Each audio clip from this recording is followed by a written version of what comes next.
नमस्कार, सियासत आज 60 के साथ हाजिर हूं मैं रुमाना इसार खान। 18वीं लोकसभा के अध्यक्ष पद के लिए चुनाव होना तय है। इंडिया की तरफ से ओम बिरला, इंडिया गठबंधन की तरफ से के सुरेश ने अपना अपना नामांकन दाखिल कर दिया है।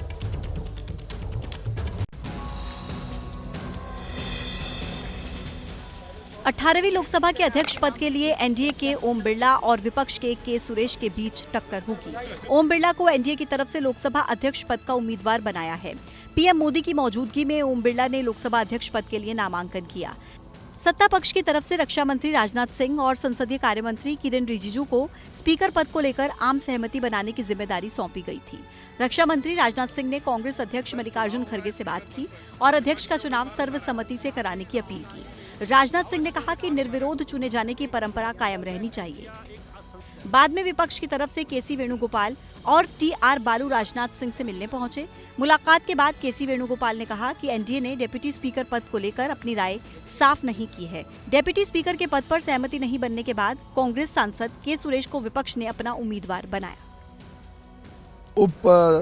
उपाध्यक्ष कौन होगा वो पहले तय करे, फिर अध्यक्ष के लिए समर्थन मिलेगा। दरअसल विपक्ष जो है वो स्पीकर पद पर समर्थन के बदले डिप्टी स्पीकर पद की मांग कर रहा था सत्ता पक्ष से, जिस पर भरोसा न मिलने के बाद ये फैसला लिया गया कि विपक्ष अपना उम्मीदवार उतारेगा स्पीकर पद के लिए।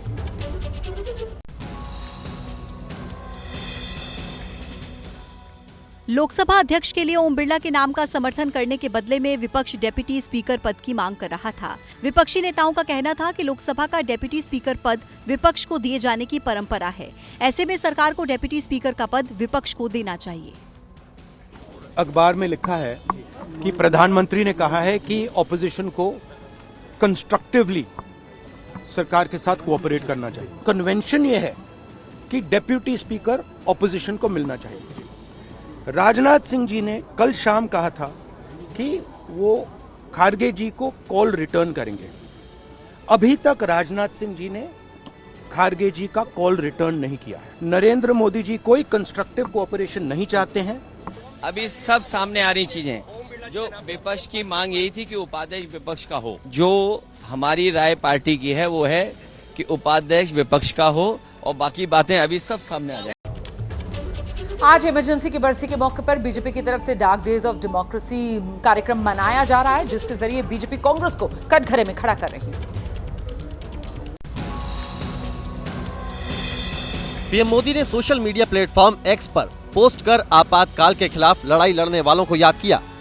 आपातकाल की 50वीं बरसी के मौके पर आज बीजेपी देश भर में डार्क डेज ऑफ डेमोक्रेसी मना रही है। आज बीजेपी कार्यकर्ता देश भर में आपातकाल के खिलाफ कार्यक्रमों में शामिल हो रहे हैं। बीजेपी आज कार्यक्रमों के जरिए देश भर में लोगों को आपातकाल के दौरान हुई ज्यादतियों के बारे में बता रही है। आज जब 50 वर्ष के उपरांत हम इमरजेंसी की उन यादों को स्मरण करते हैं, तो स्वाभाविक रूप से कांग्रेस में चेहरे बदले होंगे, लेकिन उसका चरित्र, उसके हाव भाव आज भी वही हैं जो 1975 में उस समय में कांग्रेस पार्टी का देखने को मिला था। तो एक तरफ कांग्रेस समेत पूरा विपक्ष है जो सरकार पर संविधान की अनदेखी का आरोप लगा रहा है, और वहीं दूसरी तरफ सत्ता पक्ष की तरफ से इमरजेंसी को लेकर देश भर में कार्यक्रम का ऐलान किया गया है।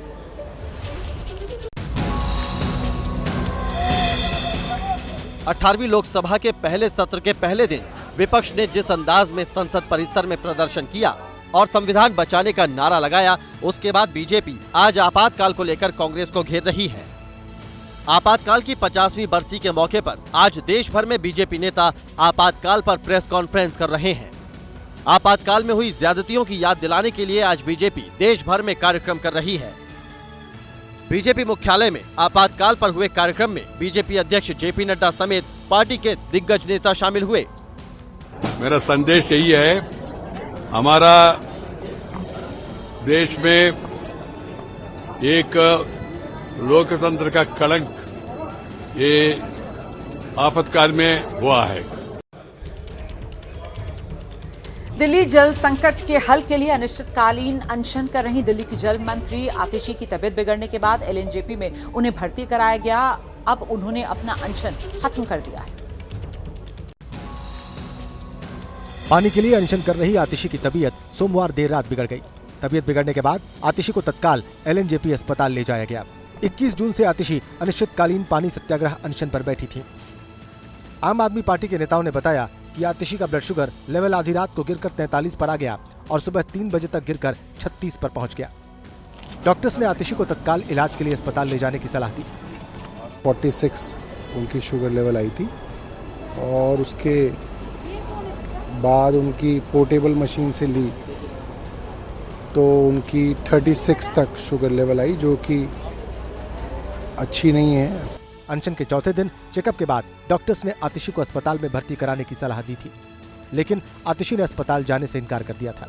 आतिशी जी की हालत रात में बहुत बिगड़ गई। पहले उनका ब्लड शुगर का लेवल 43 आया, फिर उसको चेक किया गया तो 36 आया और उसके बाद डॉक्टरों ने कहा कि इनका जीवन जा सकता है, बहुत गंभीर स्थिति है। दिल्ली में जल संकट को लेकर बीजेपी को घेर रही आम आदमी पार्टी को अब टीएमसी का साथ भी मिल गया है। आम आदमी पार्टी के मंच पर टीएमसी के नेता भी पहुंचे।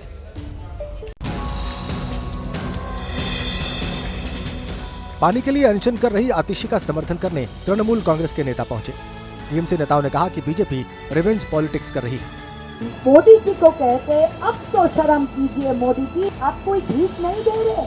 आप मत सोचिए कि आतिशी जी आपसे कोई भीख मांग रहे। हम जो 3 सांसद के दल ऑल इंडिया तृणमूल कांग्रेस से आए हैं यहाँ, हम पूरी तरह से आम आदमी पार्टी के साथ, दिल्ली सरकार के साथ, आतिशी के साथ, संजय जी के साथ, अरविंद केजरीवाल जी के साथ खड़े हैं। आम आदमी पार्टी के कार्यकर्ताओं ने जल सत्याग्रह के समर्थन में कैंडल मार्च निकाला। इसी बीच आम आदमी पार्टी ने दिल्ली को पानी दिलाने के लिए पीएम मोदी से हस्तक्षेप करने की मांग की है।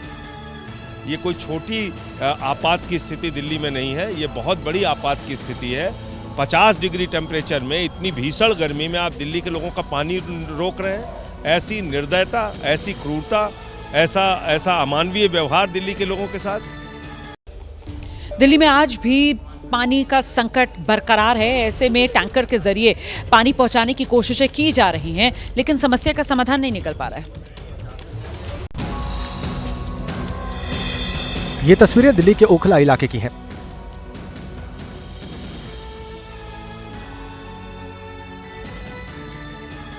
दिल्ली के दूसरे इलाकों की तरह ओखला में भी पिछले 15 दिन से पानी की सप्लाई ठप है। इन इलाकों में टैंकर के जरिए पानी की सप्लाई हो रही है। टैंकर पहुंचते ही यहां भगदड़ जैसे हालात हो जाते हैं। एक बाल्टी पानी के लिए लोग जान जोखिम में डाल रहे हैं। हम लोग जो है ना 5 बजे से ही लाइन लगते हैं, उसके बाद पानी मिलती है। तो रोज पानी लाइन में लगते हैं, पानी मिलते हैं। सिर्फ ओखला ही नहीं, मयूर विहार, लक्ष्मीनगर, किराड़ी, चाणक्यपुरी, सीमापुरी, मैदानगढ़ी जैसे इलाकों में भी पीने के पानी के लिए लोग टैंकर का इंतजार करते रहते हैं। 5 बजे से लाइन में लगे हुए हैं, पूरी उम्मीद के साथ से पानी मिलेगी, लेकिन ये कोई जरूरी नहीं है कि पानी भी मिल जाएगी। हाँ, पानी का दिक्कत है ही है यहाँ पर। बेशक इन इलाकों में टैंकर के जरिए पानी की सप्लाई हो रही है, घंटों लाइन में खड़े रहने के बाद भी, लेकिन लोगों की जरूरत के मुताबिक पानी नहीं मिल पा रहा। और दिल्ली शराब घोटाले मामले में दिल्ली के मुख्यमंत्री अरविंद केजरीवाल सलाखों के पीछे ही रहेंगे या फिर उन्हें राहत मिल जाएगी, इसका फैसला आज हो जाएगा। दोपहर 2:30 बजे दिल्ली हाईकोर्ट अब तक फैसला सुनाएगा।